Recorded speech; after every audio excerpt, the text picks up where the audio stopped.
Canal 2 Televisión San Antonio presenta Imago Mundi, la entrevista.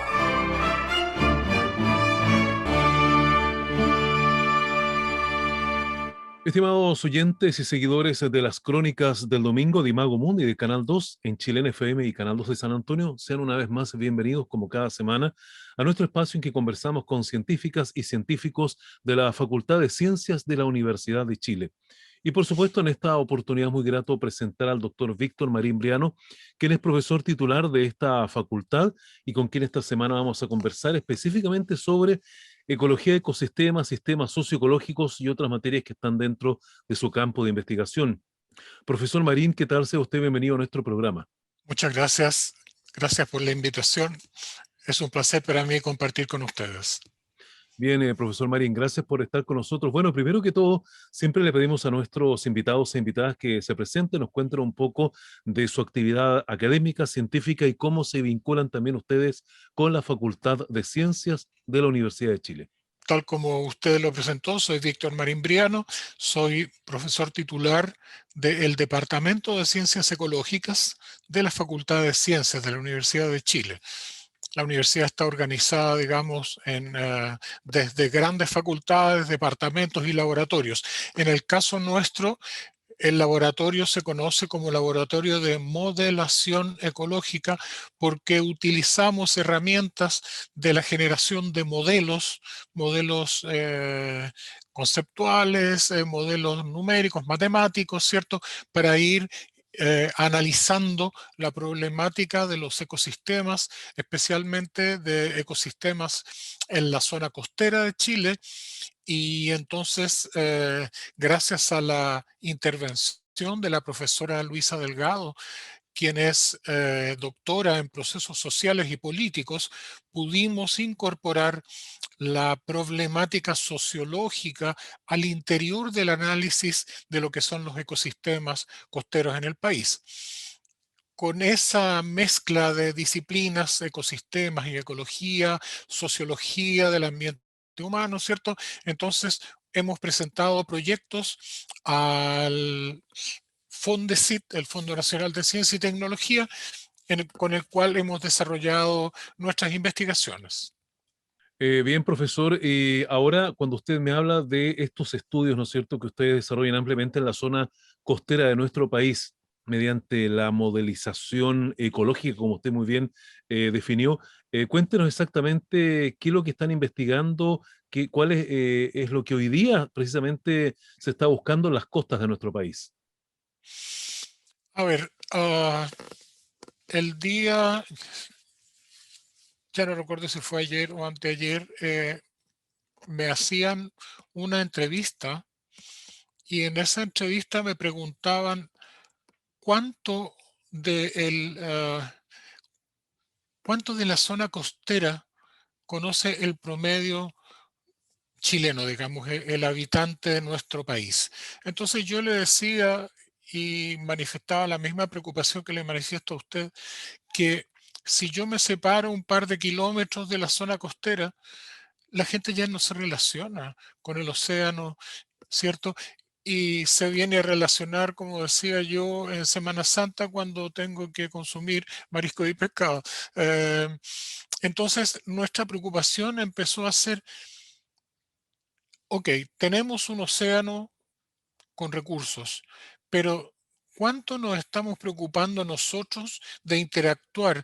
¿Cómo interactúa la gente? ¿De qué manera se está modificando? Entonces, ese estudio lo hemos hecho en distintas partes y en este momento estamos terminando un proyecto dirigido por la profesora Delgado, donde hemos analizado durante 3 a 4 años la isla de Chiloé, específicamente respecto de su relación con los ecosistemas marinos y cómo se organiza la vida alrededor de ellos. Cuando usted me habla de cómo se organiza la vida alrededor de ellos, los ecosistemas marinos, prácticamente, ¿qué es lo que quieren probar ustedes o a qué quieren llegar con esta investigación en particular? A lo que queríamos, todos los proyectos en ciencia parten de algunas hipótesis. ¿Qué significa esto? Parten de algunas ideas que uno tiene analizadas sobre la base de la literatura y sobre la base del conocimiento anterior. En el caso nuestro, nosotros nos estábamos preguntando cuál es la problemática que surge en una isla separada del continente que depende en gran parte de los recursos marinos y de qué manera podrían o no afectarse unos a otros y qué tanto participan en conjunto para la resolución de problemas. Nosotros hicimos algunas propuestas, el proyecto se financió y después de todo este tiempo de análisis, a lo que uno llega sin lugar a duda es que la condición actual de la isla, lo que genera como resultado, digamos, de la interacción entre los seres humanos y los ecosistemas marinos, son conflictos. Conflictos socioecológicos, conflictos debidos simplemente a que faltan, ¿cómo lo diría?, canales de comunicación donde todos los actores sociales se sientan igualmente partícipes. Cuando usted me habla de conflictos socioecológicos, exactamente cómo podría definirse para conocimiento aquí de quienes nos están viendo y nos están escuchando. Un conflicto socioecológico es un conflicto social, pero que surge de una problemática ecológica. Eh, Déjeme acercar el tema más cerca de la costa de San Antonio. El crecimiento del puerto y la preocupación de algunas organizaciones de la sociedad respecto de los humedales en la zona de la desembocadura del río. Ese puede, no necesariamente va a ser, pero podría ser una fuente de conflictos toda vez que las partes no conversen tranquilamente entre ellas. Por ejemplo, ese tipo de problema donde un tipo de organismo privado del Estado, etcétera, ve a un ecosistema de manera diferente de cómo lo ven los habitantes que viven en las cercanías, eso es lo que nosotros llamamos un conflicto socioecológico. Bueno, estamos obviamente a lo largo del país lleno de esta situación. Usted muy bien puso el ejemplo de la expansión del megapuerto, que hoy día es puesta, digamos, y se rebate por parte de organizaciones ecologistas, entre ellas la agrupación Ojos de Mar de San Antonio, que obviamente han puesto ahí bastantes observaciones junto a otras entidades al proyecto de expansión portuaria. Entonces, a su juicio, ¿cuál sería la resolución adecuada de un tema de esta naturaleza? ¿Que el puerto adecue su proyecto? ¿Que no se haga el proyecto? ¿Cómo lo ve usted? Es interesante lo que me pregunta porque muchas veces la sociedad eh, se acerca a la ciencia pensando que la ciencia va a tener una respuesta única, que todos vamos a opinar igual y todos vamos a decir lo mismo. Y la verdad es que la ciencia no funciona de esa manera. Cada uno de nosotros, sobre la base de aquello que ha estudiado, investigado, analizado, ofrece una propuesta. Y entonces en ese momento es cuando la propuesta tiene que ser analizada en forma conjunta por todos los actores. O sea, no es posible que la gente del megapuerto y las organizaciones ecológicas anden cada una por su lado pensando el tema. Tiene que haber una comunión respecto del problema porque la ciencia podría opinar 4 a 5 cosas distintas. A lo largo de la historia, y de acuerdo a lo que usted sabe, ¿cómo ha sido para el medio ambiente la resolución de estos conflictos? ¿Sale bien parado el medio ambiente? ¿Sale mal parado? ¿Ganan las empresas? ¿Gana el dinero, por decirlo de alguna manera, o los intereses? Ah, la frase quizá más simple sería, la verdad es que no gana nadie, no es un problema de ganar, ¿no? Eh, Medio que intencionalmente, a ver, me voy a mover un poco, yo tengo atrás mío la imagen de esta cisne, hembrita, de cuello negro con 4 de sus hijos arriba, ¿no? Entonces, por ejemplo, ahí hay un ejemplo de lo que ocurrió hace años atrás en Río Cruces, y en Río Cruces se enfrentaron visiones, se enfrentaron formas de mirar. Estas formas de mirar llegaron a un conflicto, llegaron a una corte, se determinó, se hizo un juicio. Y a 15 años de eso, seguimos presenciando que el ecosistema súbitamente sufre cambios, porque los ecosistemas, y digamos, perdón por meterme un poco en el tema más complejo, pero los ecosistemas son sistemas que se denominan complejos. Y los sistemas complejos tienen una característica simple y terrible. Pueden reaccionar, pueden ser modificados por el cambio de una variable que cambia muy poco. Por ejemplo, cuando hay un fenómeno del Niño en la costa chilena, ¿cierto? La temperatura subirá, ¿qué? 1, 2, 3 grados, pero a veces eso es suficiente como para gatillar un fenómeno que uno no había visto en 3, 4 años antes. Claro, y otro de los puntos que también existen hoy día en conflicto, profesor Marín, tiene que ver con la explotación pesquera. De hecho, hoy día se cuestiona mucho eh, la forma en que quedó redactada la ley de pesca y muchos han pedido su derogación, su cambio. Bueno, ahí cada cual ve en la parte política la mejor forma de cambiar el tema. Pero evidentemente hay un problema entonces que se arrastra de tiempo en el sentido de que siempre la ecología, el medio ambiente y el cuidado de todo esto está en permanente conflicto con otros intereses, ¿no? Lo vemos en todas partes al final. Bueno, sí, no solamente lo vemos en todas partes, sino que tiene que ver un poco con cuál es nuestra capacidad de entender que el ecosistema no se comporta, digamos, de una manera lineal. ¿Qué significa eso? Que si yo lo afecto uno, el ecosistema reacciona a uno, y si yo lo afecto dos, el ecosistema reacciona a dos, porque de repente va a pasar que uno le va a afectar tres y el ecosistema va a responder 25.000. Y uno dice, pero bueno, ¿y esto de dónde salió? Eso pasó, por ejemplo, en algunas de las zonas pesqueras, en las zonas europeas, donde empezaron a aumentar, por presión en ese caso de las empresas, empezaron a aumentar cada vez más las cuotas de pesca, hasta que llegó un momento que se desplomó la pesca completa, habiendo subido de un año a otro solamente un par de decenas o cientos de toneladas, nada más, ¿no?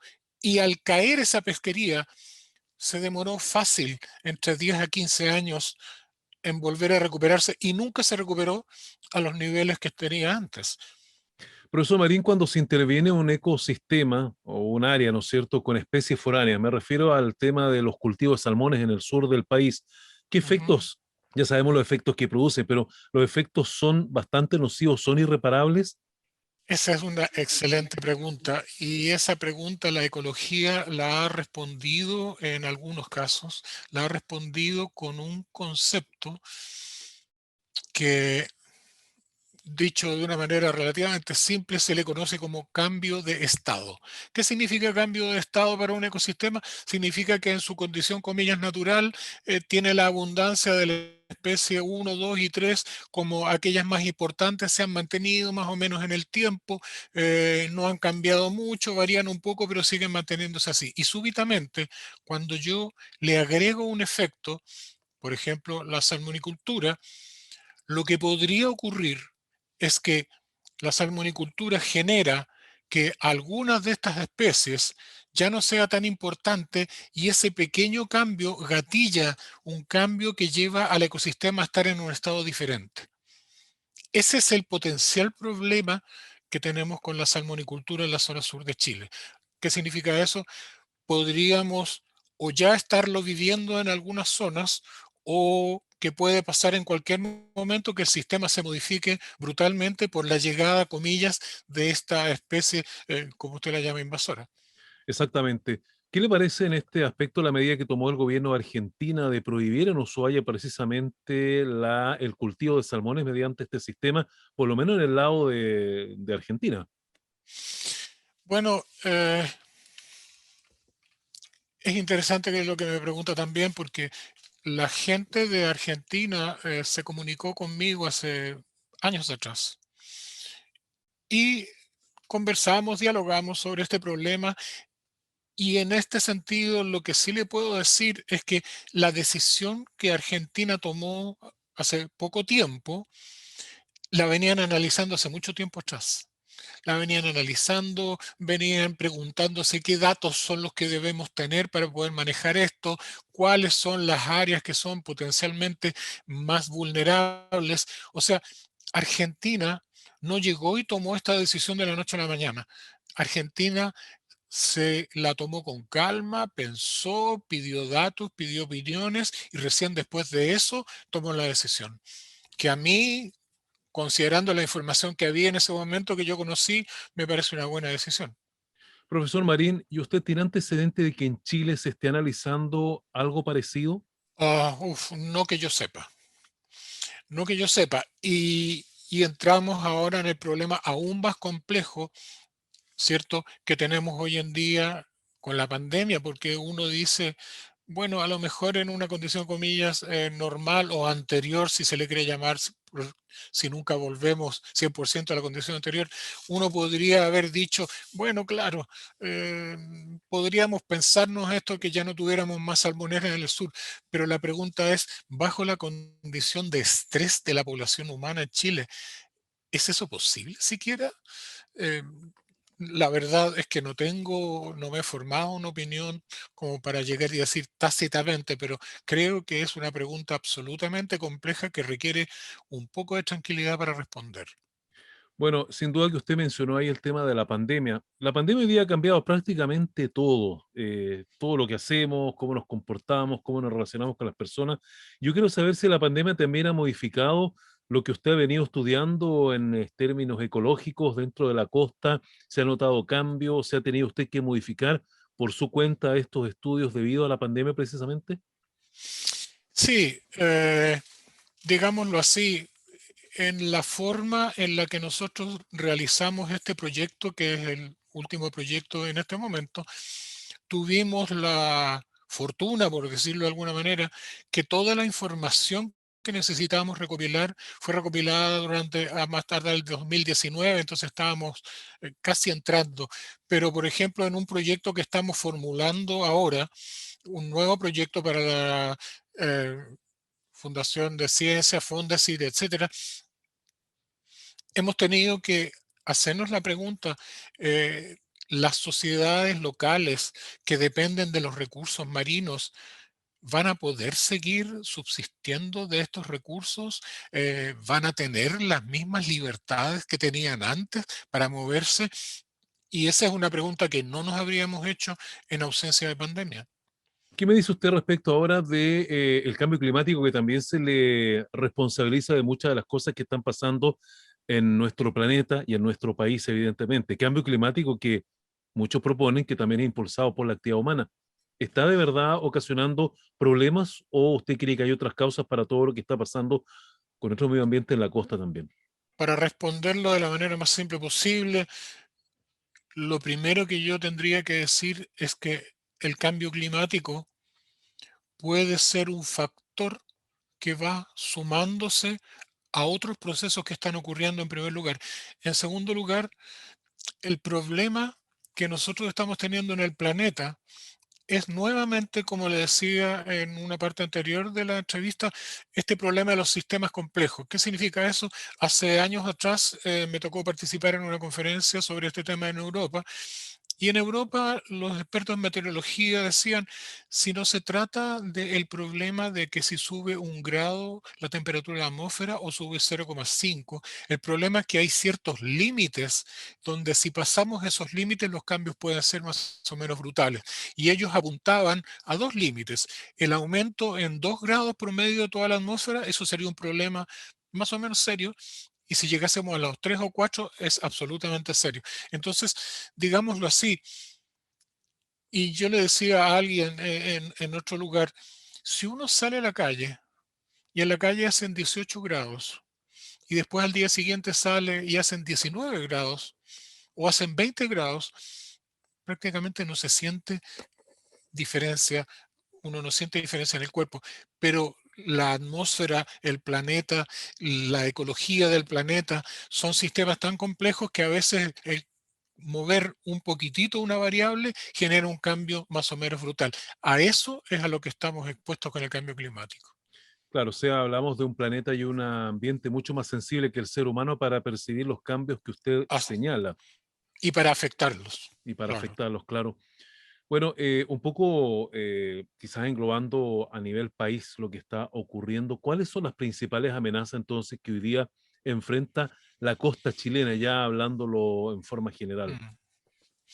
Bueno, en el caso de la costa chilena, nosotros tenemos que partir de una, de una base global. ¿Qué significa eso? Nuestra costa está bañada por las aguas que vienen desde dos partes.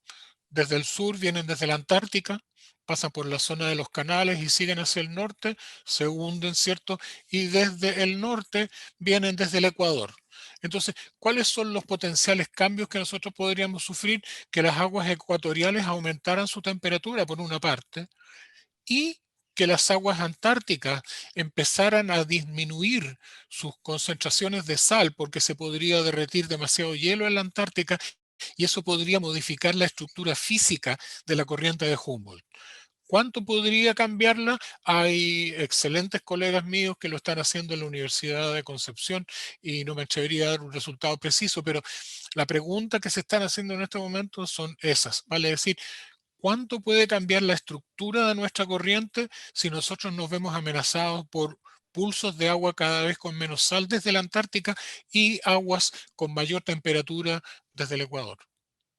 ¿Qué tan importante es la Antártica en el manejo del medio ambiente? Por lo menos en nuestra costa o en esta parte de la parte oeste de Sudamérica. Importantísima, importantísima. O sea, la principal, las principales aguas no superficiales, sino que subsuperficiales, son de origen antártico. Toda la dinámica, toda la física de la corriente en Chile y también en la zona argentina, absolutamente, dependen de las condiciones, digamos así, climáticas y hidroclimáticas desde la Antártica. Es absolutamente primordial. Claro, y hoy día nos damos cuenta que también la Antártica está sufriendo sus propios problemas a merced, obviamente, del cambio climático y también Así de es. contaminación, porque hoy día hay actividad humana importante, sobre todo en la isla Rey Jorge, donde se ven una numerosa cantidad de presencia de bases y de personal ahí. Así es. Lo que pasa con la Antártica es que, bueno, hace años atrás se transformó en casi un laboratorio de política internacional. Y en este laboratorio de política internacional, todos los países querían demostrar que lo estaban haciendo lo mejor posible, pero con diferentes perspectivas. Entonces, digamos que llegó el Tratado Antártico a tratar de decir, vamos a tratar de hacer un, dos, tres momias y no nos vamos a molestar por un tiempo, pero eso ya se está poniendo en duda y además no restringió en el 100% la ocupación con bases. Entonces usted tiene toda la razón de lo que ha pasado en la isla Rey Jorge y en otras zonas. Bueno, por lo tanto nos encontramos con un tratado antártico que va a terminar pronto y no sabemos tampoco cuáles van a ser las nuevas formas de relacionarse de los países que están con presencia en la Antártica. Así justamente, ahora lo otro que hay que recordar es que además del Tratado Antártico está la Convención sobre Recursos Marinos Vivos Antárticos, CAMELAR, que es una organización que está, que existe y que ha sido, diría yo, el motor del pensamiento ecosistémico en la Antártica. Entonces, claro, el Tratado Antártico bien podría, comillas, desaparecer, lo cual a mí me parece que no sería lo mejor que le puede pasar a la humanidad.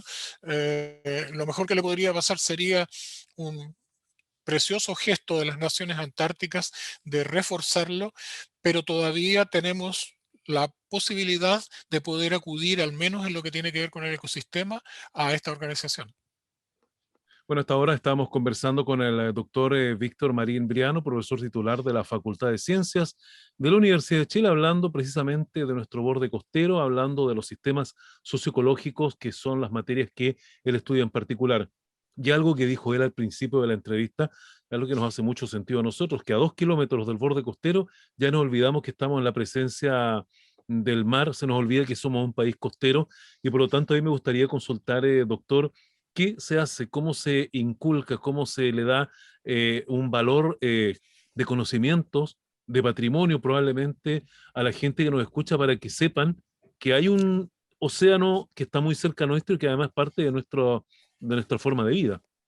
Nosotros deberíamos tener en los colegios, en la educación chilena, momentos especiales respecto del océano. Claro está, uno dice, bueno, pero mayo, el mes del mar, bueno, sí, claro, cómo no, pero la verdad es que, comillas, llega el fin de mayo y se acaba el océano.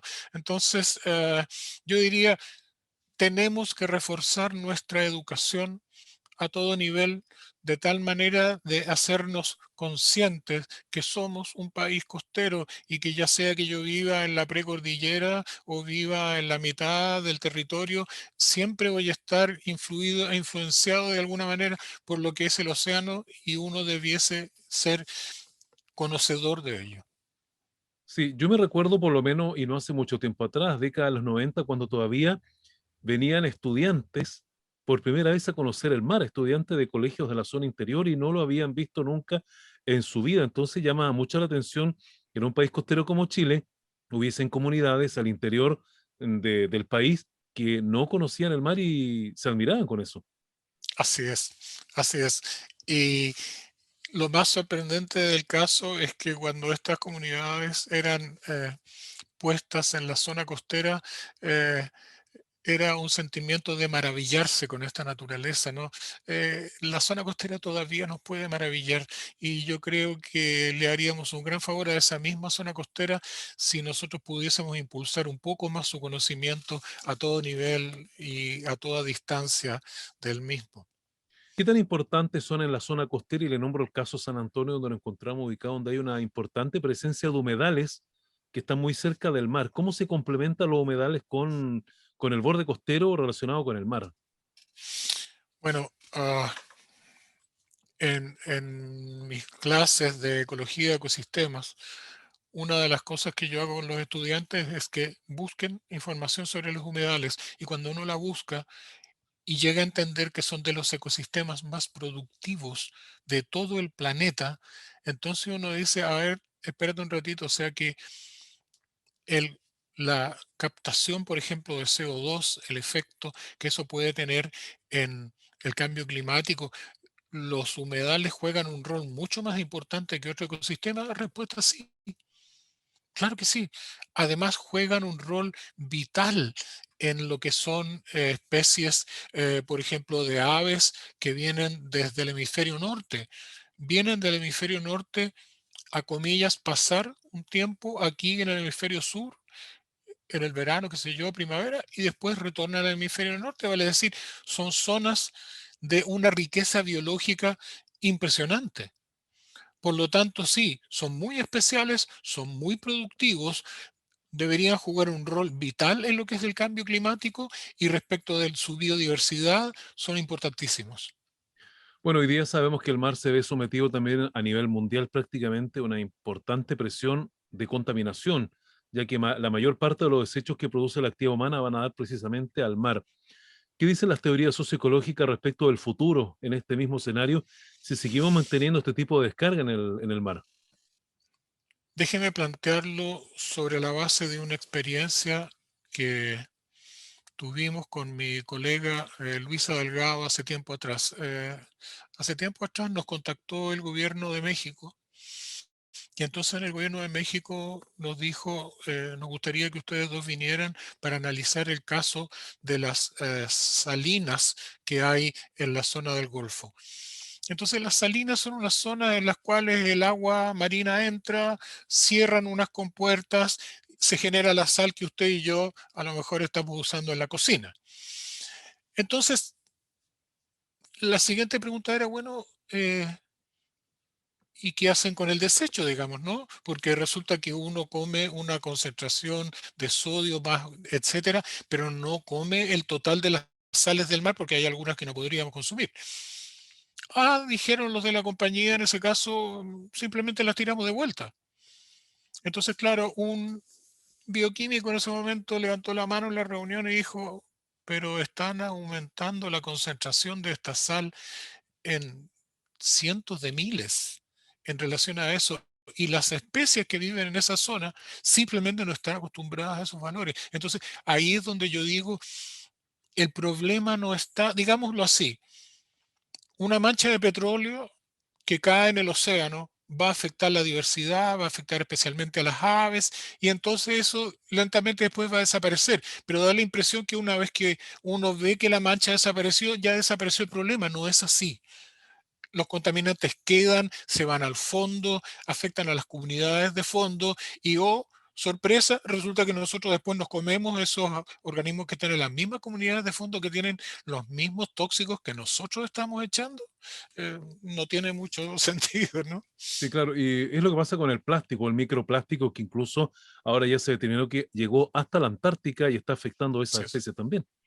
así es, así es. Entonces, yo vuelvo a decir, el problema con con la dinámica marina, con la dinámica costera, es justamente todo lo que no podemos ver.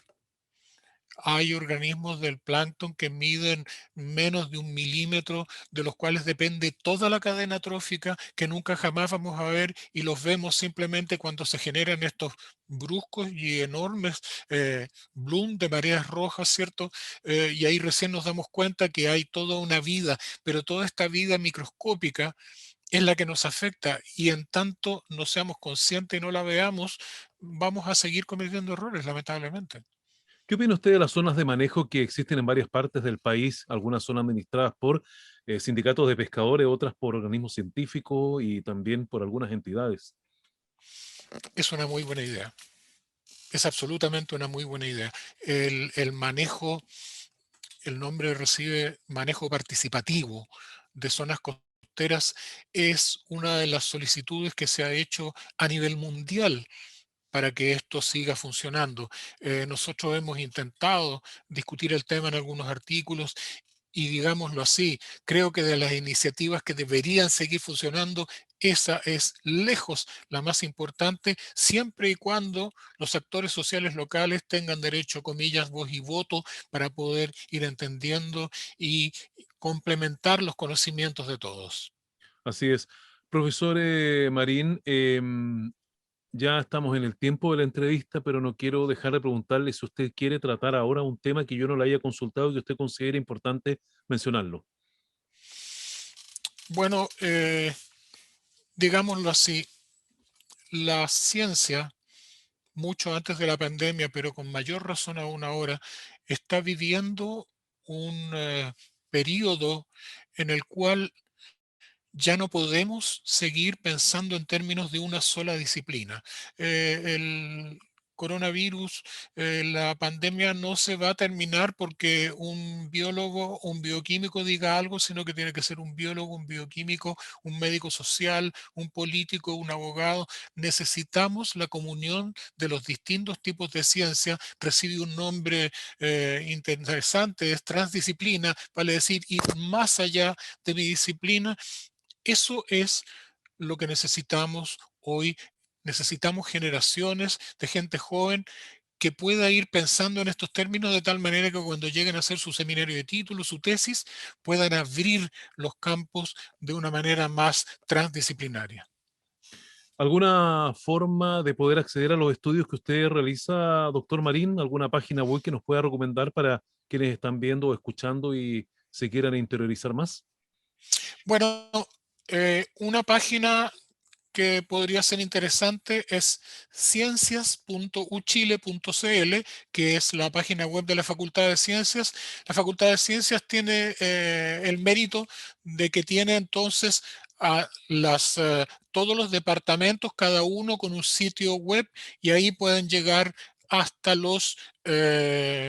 digamos, la gente que hace el trabajo. Nosotros en nuestro laboratorio también tenemos una página web que se llama con un nombre clásico derivado de nuestros primeros estudios, que es ANTAR, ANTAR, ¿cierto? antar.uchile.cl. Esos serían los dos que yo diría, primero el de la página web de la universidad y después está en nuestro laboratorio. Bien, doctor Víctor Marín, yo le quiero agradecer desde el programa Imago Mundi, de las Crónicas del Domingo, de Chilena FM de Canal 2 de San Antonio, que nos haya concedido estos minutos para hablar de este tema tan importante y que lo tenemos tan cerca como es el mar. ¿Cuál es su proyección? ¿Cómo cuidarlo? Y obviamente qué es lo que lo está afectando ahí todo el borde costero. Así que muchas gracias por haber estado con nosotros, ¿eh? Muchas gracias a usted. Muchas gracias por la invitación realmente. Que esté muy bien. Hasta luego. Hasta luego. Bueno, conversado con el doctor Víctor Marín Viano, profesor titular de la Universidad de Chile, la Facultad de Ciencias, que nos acompañó esta semana aquí en esta edición de Imago Mundi en Canal 2 y las Crónicas del Domingo en Chilena FM. Canal 2 Televisión San Antonio presentó